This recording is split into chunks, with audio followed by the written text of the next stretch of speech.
नमस्कार मित्रांनो, MPSC for winners या माझ्या यूट्यूब चॅनलमध्ये आपलं सर्वांचं सहर्ष स्वागत आहे. तर आज आपण इथे कंबाईंड ग्रुप बी प्री एक्झाम 2022 इतिहास या विषयाच्या प्रश्नांचं विश्लेषण बघणार आहोत.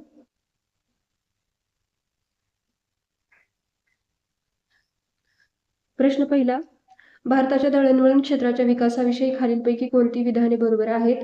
सार्वजनिक बांधकाम खाते लॉर्ड डलहौसीच्या काळात निर्माण केले गेले. लॉर्ड कॉर्नवालिस व जॉन शोअरच्या काळात रस्त्याच्या बांधकामाला मोठी चालना मिळाली. हे विधान चुकीचं आहे. हे विधान बरोबर आहे. रेल्वेच्या सुरुवातीच्या काळात ब्रॉड गेजचे मार्ग बांधण्यात आले, तर हे विधान चुकीचं आहे. सुरुवातीच्या काळात नॅरो गेज मार्ग बांधले जातील. आणि नागपूर परिषदेने सरकारला 20 वर्षाची रस्ता सुधार योजना सादर केली. ए आणि डी हे विधान बरोबर आहे. त्याच्यामुळे या प्रश्नाचं उत्तर पर्याय क्रमांक 2 असं आहे. आपण अधिक माहिती बघूया. लॉर्ड डलहौसीच्या कार्यकाळात रस्त्यांच्या बांधकामाला चालना मिळाली. नागपूर रस्ते योजना 1943 ते 1963 ची आहे. 20 वर्षाच्या योजनेचा उद्देश रस्त्यांची घनता वाढवणे आणि 1963 पर्यंत रस्त्यांचे जाळे 5,32,700 किलोमीटर पर्यंत वाढवणे हा होता आणि हे उद्दिष्ट 2 वर्ष अगोदरच पूर्ण झाले.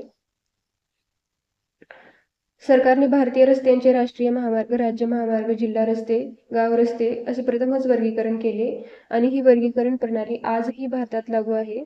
सार्वजनिक बांधकाम विभागाची स्थापना 1854 ला लॉर्ड डलहौसी याने केली.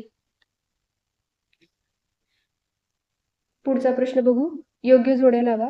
1890 मुंबई गिरणी कामगार संघटना Narayan Meghaji Lokhande. 1918 Ahmedabad textile labour association Mahatma Gandhi. 1918 Madras labour union BP Wadia. 1920 all India trade union Congress Lala Lajpat Rai. त्यामुळे या प्रश्नाचं उत्तर पर्याय क्रमांक 2 हे आहे.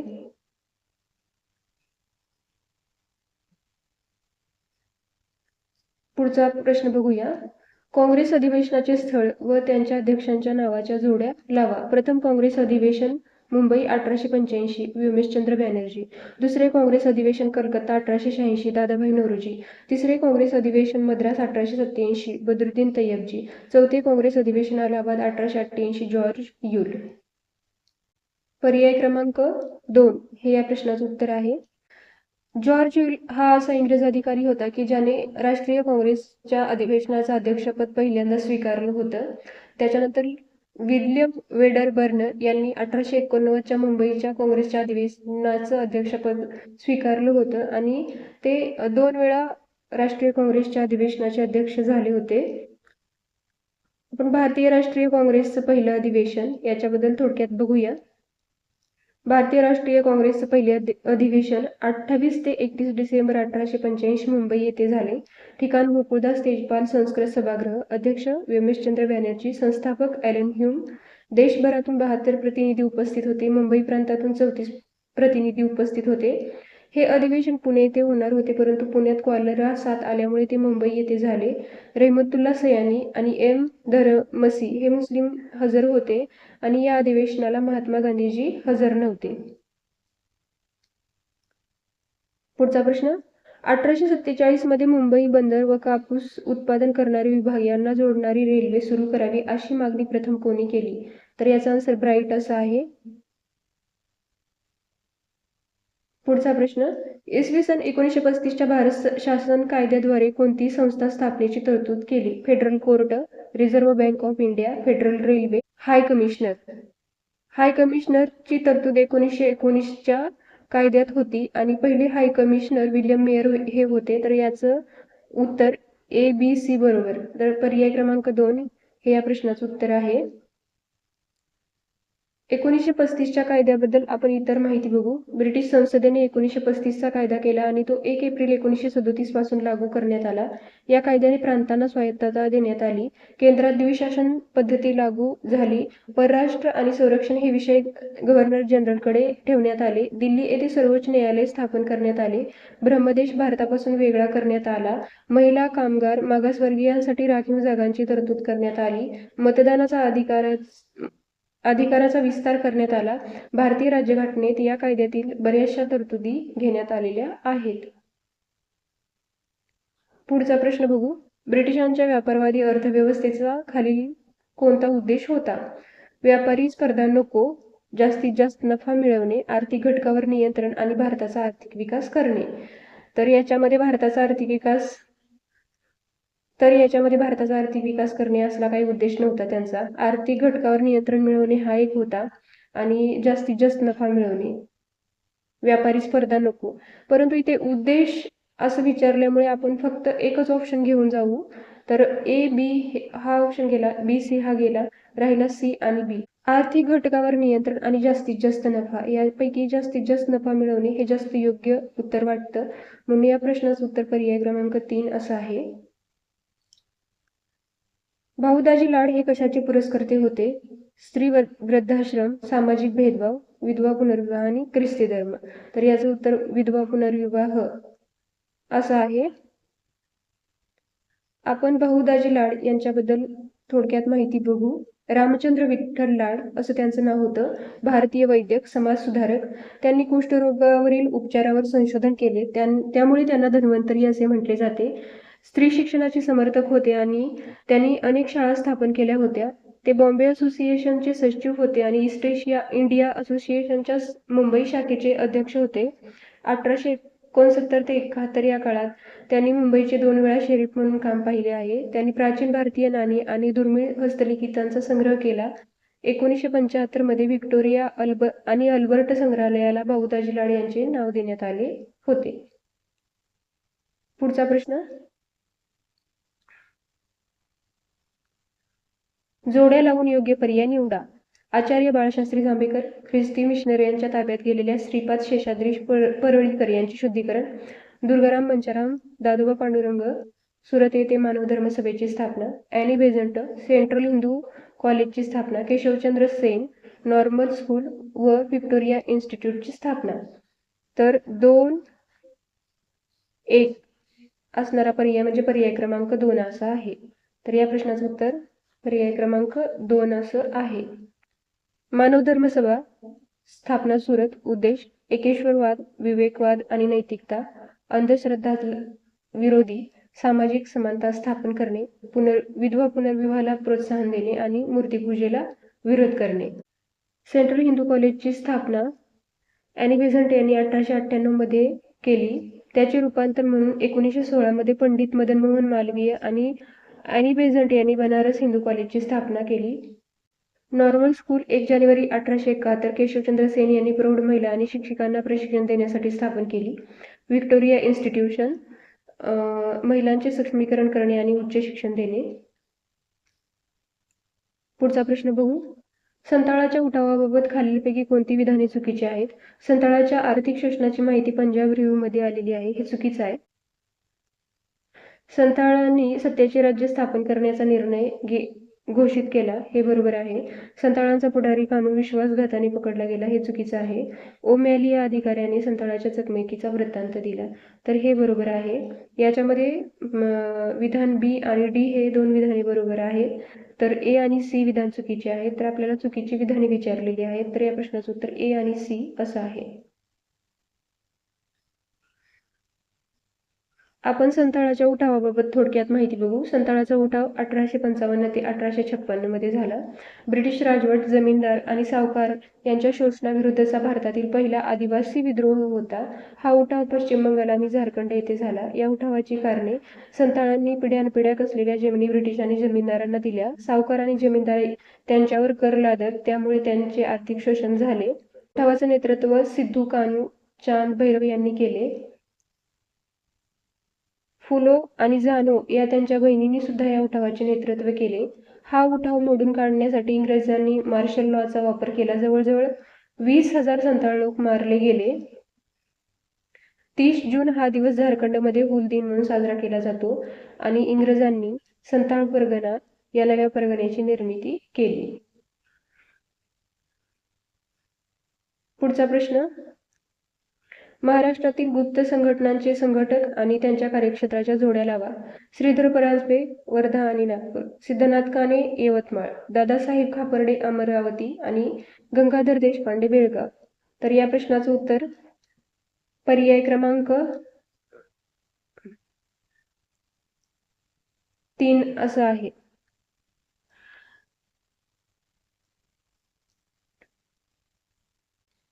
श्रीधर परांजपे त्यांनी तरुणांना संघटित करून राष्ट्रवादाची दीक्षा दिली.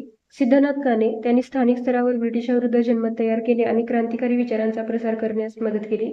दादासाहेब खापर्डे ते लोकमान्य टिळकांचे अत्यंत विश्वासू होते. अमरावतीमध्ये त्यांनी शिवाजी उत्सव आणि गणपती उत्सव सुरू केला. गंगाधर देशपांडे त्यांनी कर्नाटक केसरी असे म्हणतात आणि होमरूल लीगच्या चळवळीमध्ये त्यांनी महत्त्वाचे कार्य केले. बेळगाव परिसरात टिळकांच्या विचारांचा त्यांनी प्रसार केला.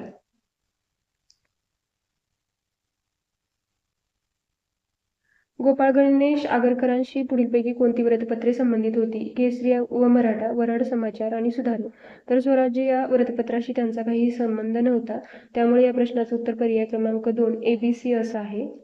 तर आता आपण गोपाळ गणेश आगरकर यांच्याविषयी थोडक्यात माहिती बघूया. गोपाळ गणेश आगरकर ते महाराष्ट्रातील बुद्धिप्रामाण्यवादी विचारवंत, थोर समाजसुधारक आणि पत्रकार होते.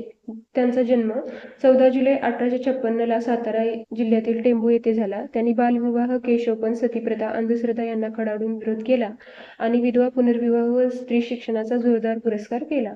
1881 मध्ये सुरू झालेल्या केसरीचे ते पहिले संपादक होते. टिळकांशी वैचारिक मतभेद झाल्याने त्यांनी सुधारक हे वृत्तपत्र 1888 मध्ये सुरू केले. त्यांचे पुस्तक आहे डोंगरीच्या तुरुंगातील 101 दिवस. शैक्षणिक कार्य new English school, Deccan education society या संस्थांच्या स्थापनेमध्ये त्यांचा सहभाग होता.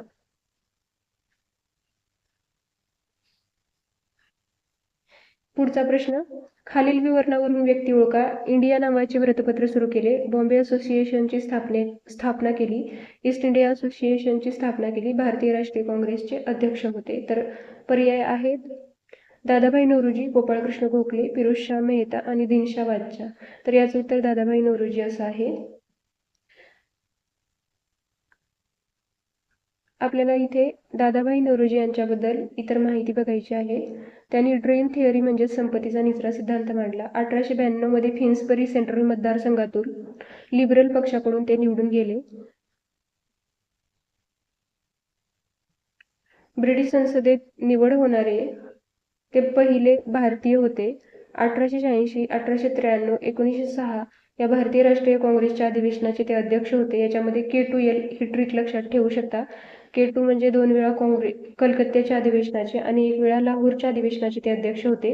पारसी समाजाच्या सुधारणेसाठी त्यांनी राष्ट्रगोपतार हे वृत्तपत्र सुरू केले. 1866 मध्ये त्यांनी ईस्ट इंडिया असोसिएशनची स्थापना केली. त्यांनी पहिल्यांदाच राष्ट्रीय उत्पन्नाची मोजणी केली. अशा प्रकारे राजकारण आणि अर्थशास्त्रातील त्यांचे महत्त्वाचे योगदान मानले जाते. सांप्रदायिकतेच्या वाढीसाठी कारणीभूत ठरलेली खालील दिलेली विधाने कोणाची आहे? हिंदू व मुस्लिम ही दोन्ही राष्ट्रे असून ती विरोधी राष्ट्रे आहेत. फोडा आणि झोडा हे धोरण हिंदुस्थानात अंमलात आणले पाहिजे आणि मुस्लिमांना हिंदूपासून अलग केले पाहिजे. हा एक इंग्रजच म्हणू शकतो. ह्या एकाच विधानावरून आपण उत्तर काढू शकतो. पर्याय क्रमांक 2. तरी पण आपण दुसरी विधाने वाचून घेऊ. महात्मा गांधीजींची सविनय कायदेभंगाची चळवळ भारताच्या पूर्ण स्वातंत्र्याकरिता नाही, परंतु भारतीय मुसलमानांना हिंदू महासभेच्या वर्चस्वाखाली आणण्याकरिता आहे. भारताला मातृभूमी मानणाऱ्याचा भारत हा देश आहे, असं विदा सावरकर यांनी म्हटलं होतं. तर आता ही 2 विधाने वाचायची आहेत. हिंदू व मुस्लिम ही दोन्ही राष्ट्रे असून ती विरोधी राष्ट्रे आहेत. तर ते सय्यद अहमद यांनी म्हटलं होतं. आणि महात्मा गांधीजींची ही चळवळ हे विधान मोहम्मद अली जिना यांनी म्हटलं. या प्रश्नाचं उत्तर पर्याय क्रमांक 2 असं आहे.